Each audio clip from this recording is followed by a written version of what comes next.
श्रोत्यानो, आज आम्ही मत्तेकृत शुभवर्तमान ह्याच्या 5व्या अध्यायाच्या 31 पासून पुढच्या वचनांवर विचार करणार आहोत आणि त्यानंतर 6व्या अध्यायाला आम्ही सुरुवात करणार आहोत. तर माझ्यासोबत उघडा मत्तेकृत शुभवर्तमान 5वा अध्याय 31 पासून पुढची वचने. 31 आणि 32 वचने सांगतात, कोणी आपली बायको टाकिली तर त्याने तिला सूटपत्र द्यावे हे सांगितले होते. मी तर तुम्हाला सांगतो की जो कोणी आपली बायको व्यभिचाराच्या कारणावाचून टाकितो तो तिला व्यभिचारिणी करीतो, आणि जो कोणी अशा टाकिलेल्या बायकोबरोबर लग्न करीतो तो व्यभिचार करीतो. ह्या ठिकाणी सूटपत्राविषयी प्रभू एक आधार देत आहे.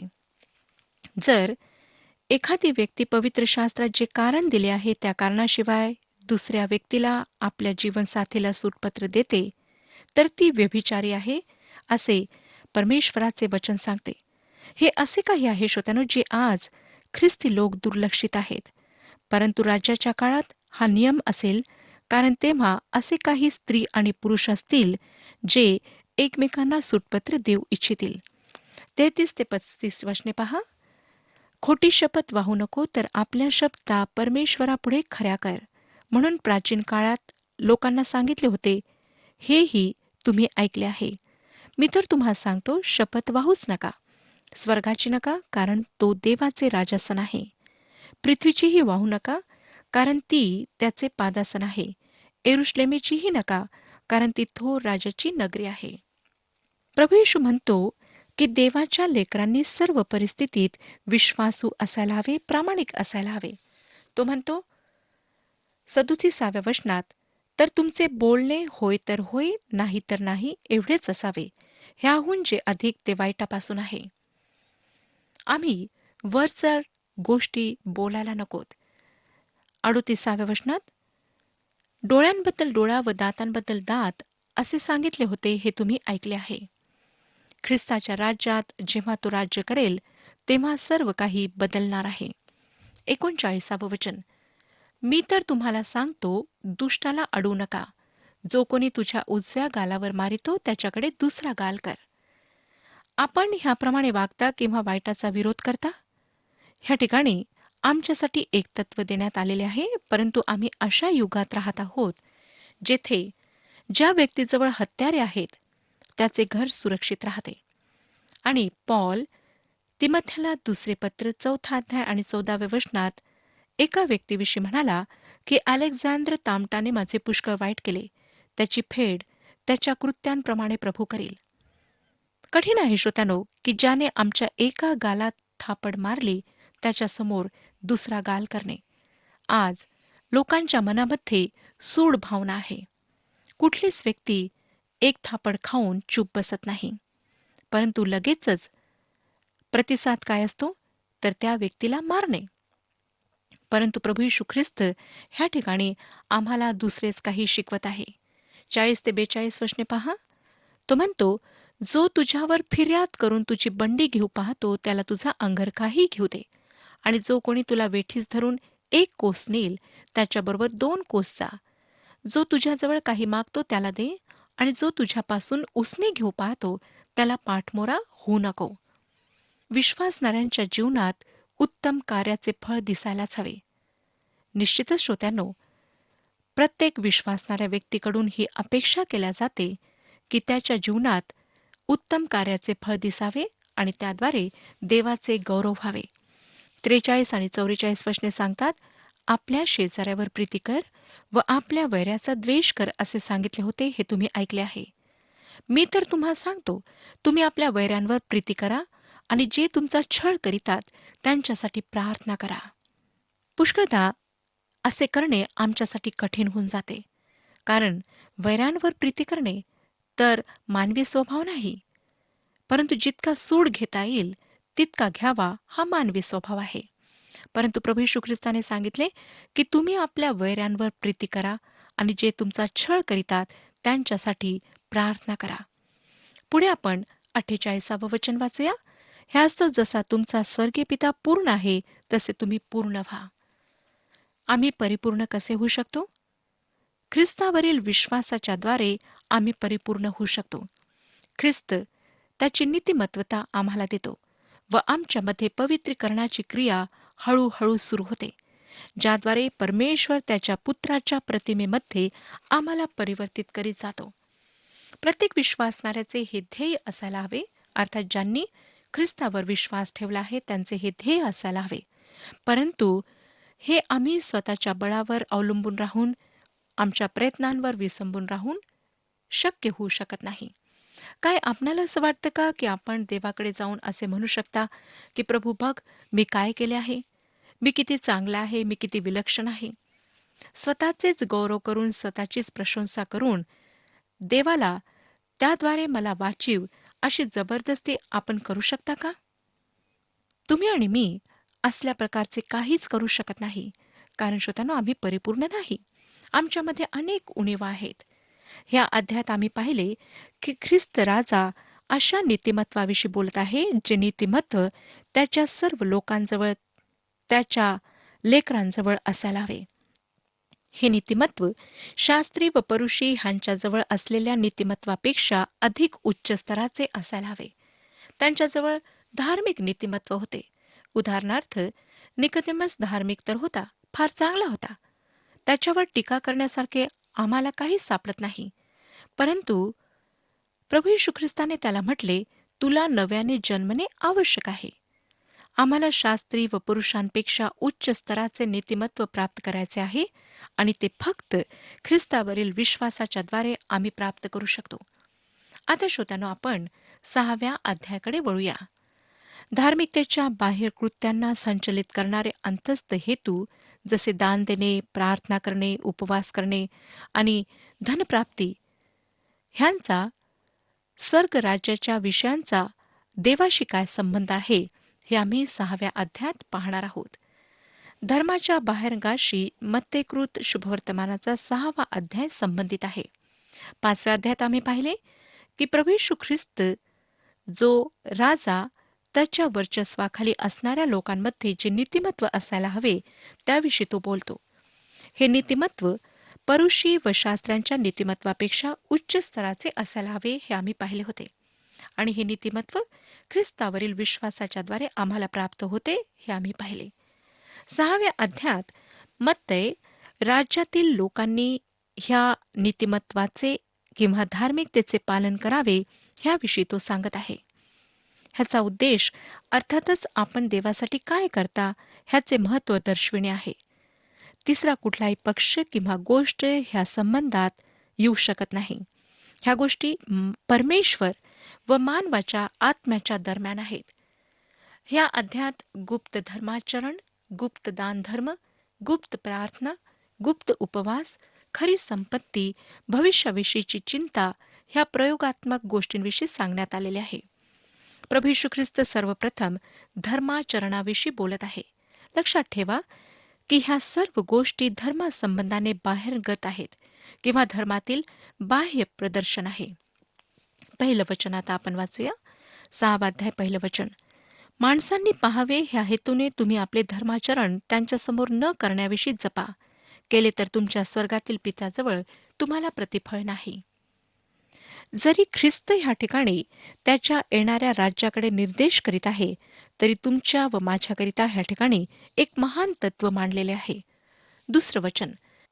ह्यास्तव जेव्हा जेव्हा तू दानधर्म करीतोस तेव्हा तेव्हा लोकांनी आपले गौरव करावे म्हणून ढोंगी जसे सभास्थानात व रस्त्यात आपणापुढे शिंग वाजवितात तसे करू नको. मी तुम्हास खचित सांगतो की ते आपले प्रतिफळ भरून पावले आहेत.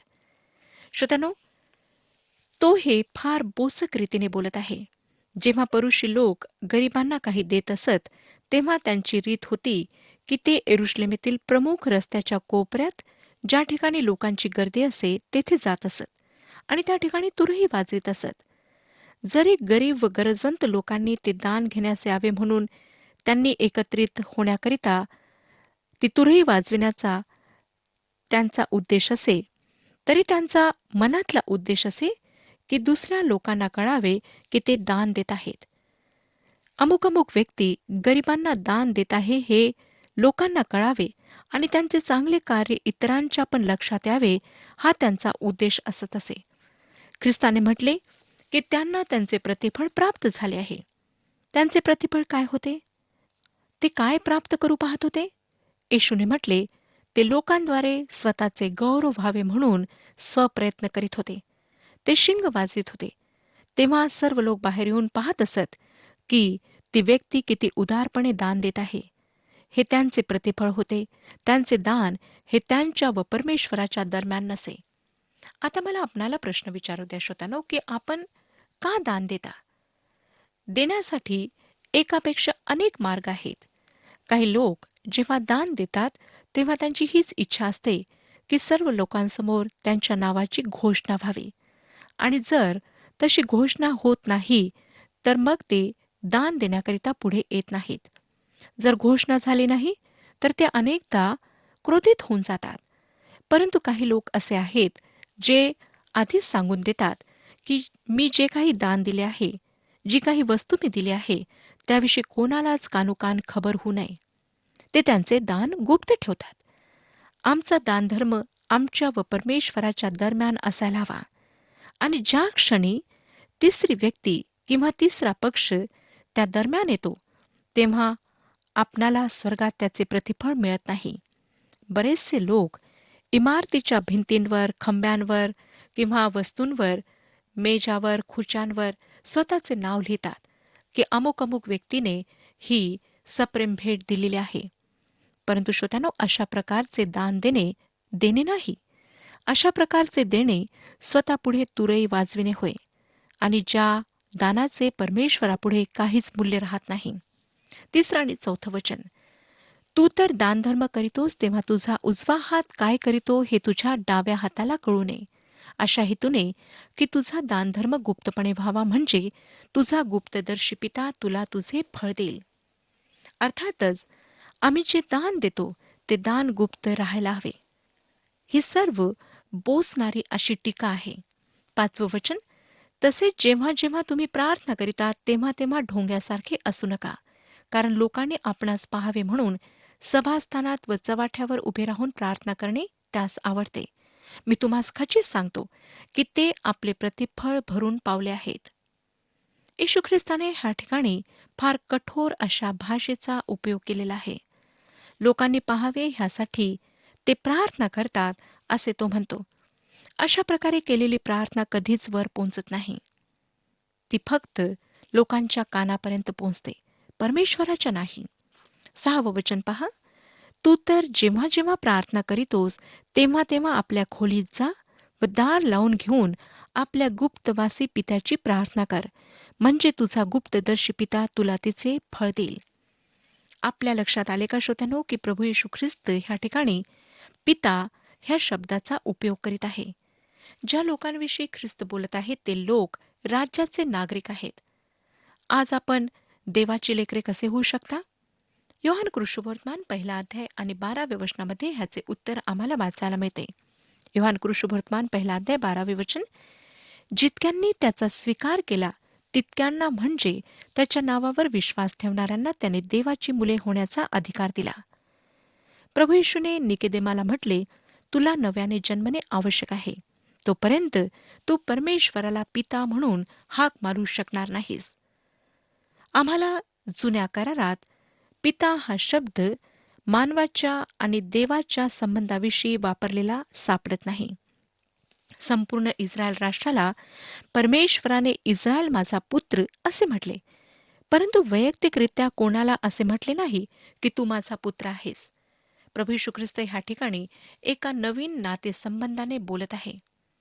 आता ह्या ठिकाणी प्रार्थनेविषयी सांगण्यात आलेले आहे की प्रार्थना गुप्त व खऱ्या अंतकरणाने केलेली असायला हवी. अनेक देवाचे असे संत आहेत जे लोकांपासून अनभिज्ञ आहेत. ते ख्रिस्ताच्या न्यायसनासमोर देवाचे खरे प्रार्थना योद्धा म्हणून सादर केल्या जातील. पण अनेक लोक आहेत जे स्वतःच्या प्रार्थना जीवनाविषयी बरेच काही बोलतात आणि स्वतःचीच प्रशंसा करून घेतात. 7 वचन. तुम्ही प्रार्थना करीतात तेव्हा परराष्ट्रीयांसारखी व्यर्थ बडबड करू नका. आपण पुष्कळ बोललो म्हणजे आपले मागणे मान्य होईल असे त्यांना वाटते. बरेचसे लोक प्रार्थनेमध्ये त्याच त्याच गोष्टी पुन्हा पुन्हा उच्चारतात. आमचा पिता एकदा मागितल्यानंतर ऐकणार आहे. तो आमची प्रार्थना दुर्लक्षित नाही. तो आमची प्रार्थना ऐकतो आणि त्या प्रार्थनेचे उत्तर सुद्धा देतो. 8वं वचन, तुम्ही त्यांच्यासारखे होऊ नका, कारण तुमच्या गरजा काय आहेत हे तुमचा पिता तुम्ही त्याच्यापाशी मागण्यापूर्वीच जाणून आहे. आमची भाषा जेव्हा आम्ही प्रार्थना करतो तेव्हा साधी असायला हवी. कमी शब्दांचा वापर आम्ही करायला हवा. आता मत्ती कृषुवर्तमान 6वा अध्याय आणि 6व्या वचनामध्ये आम्ही वाचले की जेव्हा जेव्हा तू प्रार्थना करीतोस तेव्हा तेव्हा आपल्या खोलीत जा व दार लावून घेऊन आपल्या गुप्तवासी पित्याची प्रार्थना कर, म्हणजे तुझा गुप्तदर्शी पिता तुला तिचे फळ देईल. आपल्या खोलीत जा व दार लावून घेऊन प्रार्थना कर. श्रोत्यानो, आमची प्रार्थना आमच्या व परमेश्वराच्या दरम्यान असायला हवी. नंतर दुसरी गोष्ट की आमची प्रार्थना साधी असायला हवी. 7व्या वचनात आम्ही वाचले की आम्ही व्यर्थ बडबड करायला नको. आमच्या मनातील गोष्टी आम्ही स्पष्टपणे परमेश्वराला सांगायला हव्यात. आमच्या मागण्याआधी त्याला आमच्या सर्व गरजा माहीत असतात.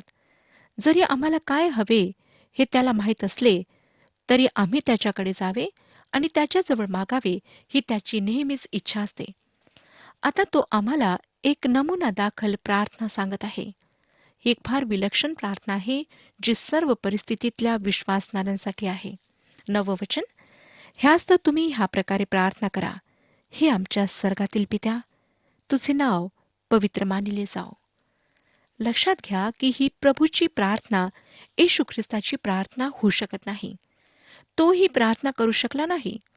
तो तुमच्या व माझ्यासोबत होऊन हे पिता म्हणू शकला नाही, कारण पिता व पुत्र ह्यांच्यामधील नाते अलौकिक आहे, ईश्वरी आहे. ही एक पदवी आहे. हे उत्पन्न झालेले नाते नसून सुरुवातीपासूनचे नाते आहे. श्रोत्यानो, मी जेव्हा ख्रिस्तावर विश्वास ठेवला तेव्हा त्या विश्वासाद्वारे देवाची संतान झाले, त्याची कन्या झाले. परंतु ख्रिस्त माझ्यासोबत हे पित्या असे परमेश्वराला म्हणू शकत नाही. स्वर्गातील पित्या परमेश्वर ह्या सृष्टीत कैद नाही. श्रोत्यानो, तो त्याच्या पलीकडे आहे, तो त्याच्या वर आहे. तो हवा मंडळात, तो ह्या सृष्टीच्या सिंहासनावर विराजमान आहे व ही सृष्टी त्याच्या नियंत्रणाखाली आहे. नंतर तुझे नाव पवित्र मानिले जाओ. देवाचे नाव आम्ही पवित्र कसे करू शकतो? मला ठामपणे वाटतं की आम्ही आमच्या जीवनाद्वारे त्याचे नाव पवित्र करू शकतो. जेव्हा अब्राम कनानमध्ये गेला व ज्या कनानी लोकांनी त्याला पाहिले त्यांना वाटले की आमचा नवीन शेजारी आहे, कारण त्याने बांधलेली वेदी पाहिली. जेथे कुठे अब्राम गेला तेथे त्याने परमेश्वराप्रित्यर्थ वेदी बांधली व जेव्हा त्याने कनानी लोकांसोबत देवाणघेवाण सुरू केली तेव्हा त्यांना आढळले की तो फार प्रामाणिक आहे. जे काही तो बोलत असे त्यावरून त्यांचा विश्वास अधिक वाढत गेला व त्यांचा हा दृढ निश्चय झाला की ज्या परमेश्वराची उपासना अब्राम करतो तो परमेश्वर पवित्र आहे. आणि अबिमेलेकने अब्रामाला म्हटले, जे काही तुम्ही करिता त्या देव तुमच्याबरोबर आहे. हातच्या लोकांनी म्हटले की आमच्या मते आपण सरदार आहात. श्रोत्यानो, अब्रामाच्या संपूर्ण जीवनाद्वारे त्याने देवाविषयी असलेला आपला आदर प्रगट केला. कनानमध्ये अब्रामामुळे देवाचे नाव उंचावल्या गेले, ह्यात काही शंका नाही. आता 10वं वचन पहा, तुझे राज्य येऊ, जसे स्वर्गात तसे पृथ्वीवरही तुझ्या इच्छेप्रमाणे हो. तुझे राज्य येऊ. ज्या राज्याविषयी मत्ते बोलत आहे ते राज्य ख्रिस्त येऊन ह्या पृथ्वीवर स्थापित करणार आहे. प्रार्थना करण्यासाठी ही एक योग्य विनंती आहे. नंतर 11वं वचन, आमची रोजची भाकर आज आम्हास दे. मी आधीच आपणाला सांगितले श्रोत्यानो की ही प्रार्थना आमच्या प्रार्थनेसाठी एक नमुना आहे. आता आपण पुन्हा एक वार ह्या विनंतीकडे लक्ष लावूया. फार विलक्षण विनंती आहे. जरी वरवर पाहता सोपी वाटते तरीही आमच्या हृदयातून मोठ्या उत्साहाने निघायला हवी. आम्ही पूर्णपणे देवावर अवलंबून आहोत ह्याविषयी ही विनंती सांगते. आमच्या शारीरिक, मानसिक, आत्मिक गरजा परमेश्वराद्वारे पुरवल्या जातात. आमची रोजची भाकर आज आम्हाला दे. ज्या प्रकारे इस्रायलांनी रोजच्या पुरता मन्ना एकत्रित केला, त्यांनी दुसऱ्या दिवसासाठी मन्ना गोळा केला नाही. त्यांना दुसऱ्या दिवसासाठी मन्ना गोळा करण्याची परवानगी नव्हती. ते त्याला टिकवून ठेवू शकत नव्हते. श्रोत्यानो, ही प्रार्थना आमच्याकरिता रोजचा मन्ना गोळा करते. ह्यावरून आम्हाला दिसतं की आमच्या रोजच्या गरजा परमेश्वर भागवतो व तोच आम्हाला सर्व काही पुरवतो. 12वं वचन, आणि जसे आम्ही आपल्या ऋण्यास ऋण सोडिले आहे, तशी तू आमची ऋणे आम्हास सोड. आमचा प्रभू अशा प्रकारची प्रार्थना करू शकला नाही, कारण त्याच्यामध्ये ज्याची क्षमा व्हावी असे कुठलेच पाप नव्हते. ही प्रभूची प्रार्थना नाही, परंतु शिष्यांनी करण्याची प्रार्थना होय. नंतर तो म्हणतो, आमचे अपराध किंवा आमचे ऋणे आम्हास सोड. हे कायदे पूर्ण आहे, ही कृपा नाही. मी पवित्र शास्त्रातील दुसऱ्या एका वचनासाठी परमेश्वराचे आभार मानते. इफिस्करास पत्र 4 आणि 32 वचन सांगतं, आणि तुम्ही एकमेकांबरोबर उपकारी व कनवाळू व्हा. जशी देवाने ख्रिस्ताच्या ठायी तुम्हाला क्षमा केली आहे, तशी तुम्ही एकमेकांना क्षमा करा. आज परमेश्वर ख्रिस्ताने जे काही केले त्यामुळे आमच्या पापांची क्षमा करतो. आम्ही ज्या प्रकारे क्षमा करतो त्या आधारे नाही श्रोतानो. जो तो क्षमा करतो तेव्हा त्याचे आम्हाला सोडविण्याचे कार्य पूर्णपणे तो समोर ठेवतो. ही आमच्या तारणाला दर्शवित नाही. ज्यांचे आधीच तारण झाले आहे अशा लोकांशी तो बोलत आहे, ज्यांना आधीच देवाचा स्वभाव प्राप्त झाला आहे. तो तुमचे अपराध क्षमा करण्यासाठी तुम्ही कधी क्षमा कराल ह्याची वाट पाहत नाही. ही त्याची पद्धती नाही. त्याने स्वतःच्या पुत्राला बलिदान केले आणि ह्याच आधारावर तो तुमच्या आणि माझ्या अपराधांना क्षमा करतो. आज जर आपल्याला पापांची क्षमा पाहिजे आहे, तर आपण ख्रिस्ताजवळ या. पापांपासून मुक्ती प्राप्त करून घेण्याकरिता फक्त ख्रिस्तच आपणासाठी वधस्तंभावर बलिदान झाला. त्याने स्वतःचे पवित्र रक्त सांडवले. आज तो तुमची वाट पाहत आहे, जेणेकरून त्याच्याद्वारे आपण सार्वकालचे जीवन प्राप्त करून घ्यावे, पापांची क्षमा प्राप्त करून घ्यावी आणि तारणाचे आश्वासन प्राप्त करून घ्यावे. प्रभू परमेश्वर आपल्या सर्वांस आशीर्वाद देव.